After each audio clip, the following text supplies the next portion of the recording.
I want you to look at your phone for a second.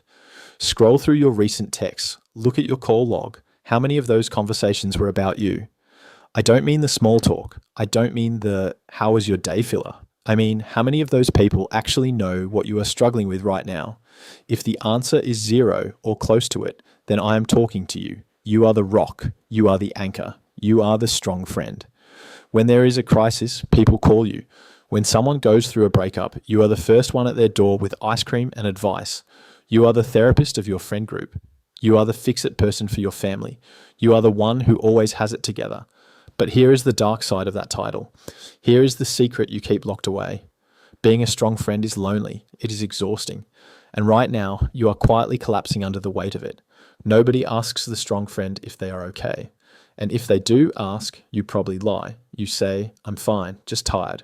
You deflect. You turn the conversation back to them. You have become so good at carrying everyone else's baggage that you have forgotten how to carry your own. Today, we are going to put that baggage down. We are going to talk about why you became this person. We are going to talk about the damage it is doing to your heart and your body.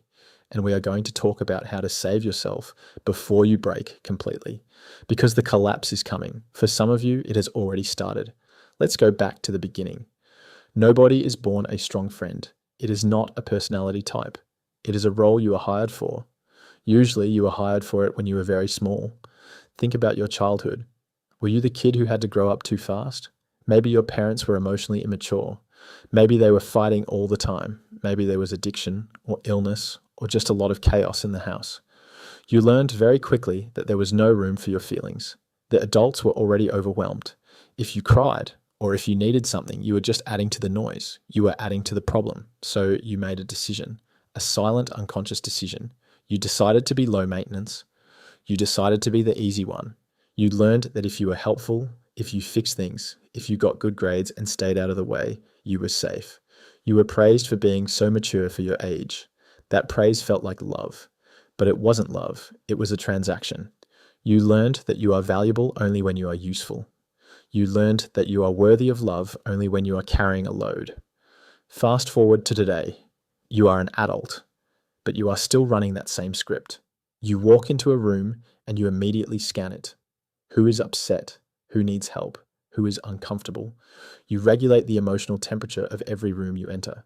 You absorb the anxiety of the people around you. It feels like a superpower. You think you are just empathetic. You think you are just a good person, and you are. But this isn't just kindness. This is a survival mechanism. You are trying to control your environment by keeping everyone else happy.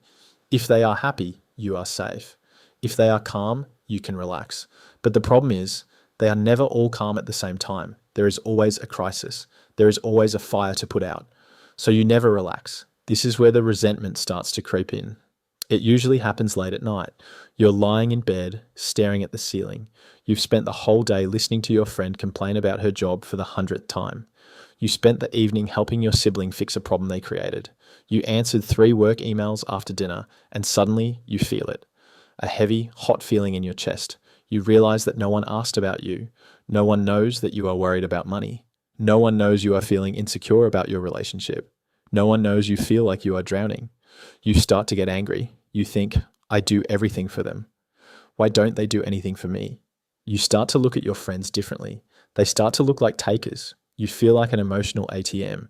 People come to you, they punch in their code, they take what they need, and they walk away. They don't care if the machine is empty. They just want their cash, but here is the hard truth. This is the part that is going to sting a little bit. They don't know the machine is empty because you never put up an out of order sign. You have trained people to treat you this way. You have taught them that you don't have needs. You have taught them that your time is not valuable. You have taught them that you are invincible. When you always say yes, people stop asking if you have the capacity. They just assume you do. When you always say, I'm fine, people stop looking for signs that you aren't. This is the trap of the strong friend. You want to be seen, but you hide yourself. You want to be supported, but you refuse to look weak. You are waiting for someone to read your mind, to see through your armor and save you. But your armor is too thick. You built it too well. Let's talk about what this does to your body. Because this isn't just in your head. Living this way keeps your nervous system in a state of chronic stress. You are constantly in fight or flight mode. But for you, it's not fighting. and it's not running, it's fawning. Fawning is a response where you try to please the threat to stay safe. You over-explain. You apologize when you didn't do anything wrong. You smile when you are angry. This floods your body with cortisol, the stress hormone. Over time, this wears you down. You might notice you are tired all the time, no matter how much you sleep. You might have headaches, stomach issues, or muscle tension. Your body is trying to tell you what your mouth won't say. I cannot carry this anymore. The collapse happens when your body finally says, enough. Maybe it's a panic attack in the grocery store. Maybe you snap at someone over something small, like a dirty dish in the sink. Maybe you just go numb. You stop caring. You stop answering the phone. You isolate yourself. This isolation is dangerous. The strong friend collapses in silence. You withdraw because you are ashamed. You feel like a failure because you can't handle it all. You think, if I'm not the strong one, then who am I? If I can't be useful, do I even matter? That is the core fear. The fear that if you stop performing, people will leave. You are terrified that if you show your mess, if you show your cracks, you will be unlovable. So how do we stop the collapse? How do we take off the cape? It starts with one very scary word, no. You have to start setting boundaries. A boundary is not a wall to keep people out. A boundary is a gate to keep yourself safe. The next time someone calls you to vent for an hour, you don't have to answer. Or you can answer and say, hey, I love you, but I only have 10 minutes today. The next time someone asks you to fix their problem, you can say, I can't take that on right now, but I trust you to figure it out. Wait for the silence that follows. It will feel uncomfortable. Your heart will race. You will feel guilty. You will feel like a bad friend. Sit with that guilt. The guilt is a lie. The guilt is just your old programming trying to pull you back into line. When you start setting boundaries, something interesting will happen. The dynamic of your relationships will change. Some people will be angry. The takers in your life will not like the new you. They liked the ATM. They don't want a real person with needs. They might push back. They might say you are being selfish. They might even leave. Let them leave. I know that sounds harsh. I know it hurts. But if someone only loves you when you are useful to them, they do not love you. They are using you. You are losing a customer, not a friend. But the people who really love you, the ones who actually care, they will adjust. They might be surprised at first, but they will respect you. In fact, they might even be relieved. Because here is the other side of the coin. Being friends with a strong friend can be hard too. When you never show vulnerability, it makes other people feel inadequate. It creates a distance. Vulnerability is the glue that holds relationships together. If you are perfect, no one can get close to you. When you finally say, I'm struggling, or I'm sad, or I don't know what to do, you give your friends a gift. You give them the chance to be there for you. You give them the chance to be the strong one for a change. You might be surprised to find that they have been waiting for this. They have been waiting for you to let them in. This transition won't happen overnight. It is a practice. You have to practice being human. Start small. The next time someone asks, how are you? Try telling the truth. You don't have to dump your whole life story. Just say, honestly, I'm having a rough week. See what happens. The world won't end. The sky won't fall. Stop volunteering to fix things that aren't your responsibility. If two friends are fighting, let them fight. It is not your job to be the peacekeeper. If your coworker is behind on their work, let them be behind. It is not your job to save them. You have to learn to tolerate other people's discomfort. You have to watch someone struggle and not jump in to save them. That is hard. It goes against every instinct you have, but it is necessary. You are stealing their growth when you fix everything for them, and you are stealing your own peace. As you start to lay down this burden, you will feel a lot of things. You will feel grief. You are grieving the identity you held for so long. You are grieving the idea that you can control everything, but you will also feel lighter. You will find that you have energy again. You will find that you have space in your brain for your own dreams, your own hobbies, your own joy. You will realize that your worth does not come from what you do for others. Your worth is inherent. You are worthy just because you exist. You are worthy even when you are messy. You are worthy even when you are unproductive. You are worthy even when you are weak. Real strength is not about holding it all in. Real strength is not about never needing help. Real strength is having the courage to be fragile. Real strength is admitting that you are human. Real strength is letting yourself be loved, not for what you give, but for who you are. So to the strong friend listening to this, it is time to retire. It is time to hang up the cape. You have saved everyone else. Now, it is time to save yourself. Take a deep breath. Let your shoulders drop. Unclench your jaw. You don't have to carry the world today. It will keep spinning without your help. Put the phone down. Go do something for you, not because it's productive, not because it helps someone else, but just because you want to. You are allowed to rest. You are allowed to break. You are allowed to be the one who needs holding. And if no one has told you this in a long time, I will tell you now. I see you. I appreciate you. And you are enough, exactly as you are.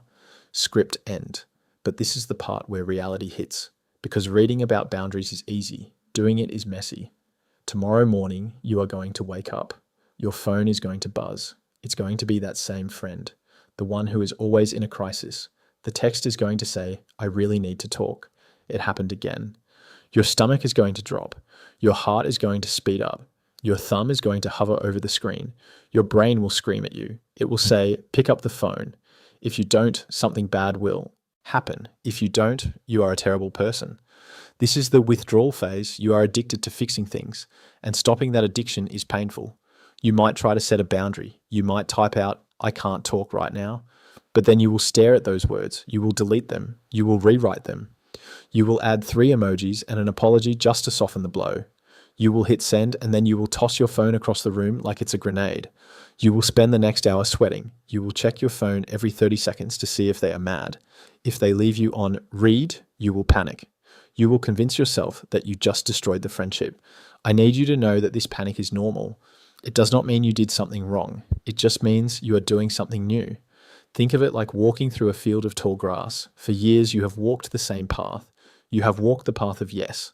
You have walked the path of I'll fix it. That path is beaten down. It is smooth. It is easy to walk, even though it leads to a cliff. Now you are trying to walk a new path, the path of no, the path of me first. The grass is high. There are thorns. You have to hack your way through with a machete. It is hard work. It feels dangerous. You will want to turn back to the easy path, but you have to keep walking, because every time you say no, you are flattening the grass a little bit more. Every time you choose yourself, the new path gets easier to walk. Let's talk about that voice in your head that calls you selfish. That is the biggest weapon your brain uses against you. You have been taught that self-care is selfish. You have been taught that putting yourself first is an act of betrayal. But let's look at the logic there. If you have a car and you drive it every single day, but you never stop for gas because you are too busy driving people around, what happens? The car stops. It dies on the side of the highway. Now nobody is going anywhere. You aren't helping anyone. You are just stuck. Stopping for gas isn't selfish. It is necessary. When you are the strong friend, you are running on fumes. You are trying to drive cross-country on an empty tank. And when you finally break down, you feel guilty for breaking down. Like you need to redefine the word selfish. Selfish is taking more than your share. Selfish is hurting others to help yourself. Protecting your energy is not selfish. It is self-preservation. And actually, there is something you need to admit to yourself. There is a tiny part of being the strong friend that is a little bit controlling. I know, that sounds offensive. You are the helper. How can you be controlling? But think about it. When you fix everyone's problems, you are in charge. When you are the one giving the advice, you hold the power. When you never let anyone help you, you are refusing to be vulnerable. You are keeping the control in your hands. Letting go of the strong friend role means giving up that control. It means trusting that your friends can survive without you. It means trusting that they can make their own mistakes and figure it out. That is scary. It is scary to watch someone you love make a bad decision. You want to jump in and steer the wheel, but you can't drive their car for them. You have to stay in your own lane. So what does a healthy friendship actually look like? If you stop being the therapist, what is left? This is a big fear. You worry that if you stop being useful, the friendship will disappear. And for some people, it will. We talked about that. But for the real friendships, something beautiful happens. The relationship shifts from transactional to relational. A transactional friendship is, I give you support, you give me validation. A relational friendship is, I enjoy your company, we share life. You start to talk about other things. You talk about movies. You talk about dreams. You laugh. You go on adventures. You sit in silence and it isn't awkward.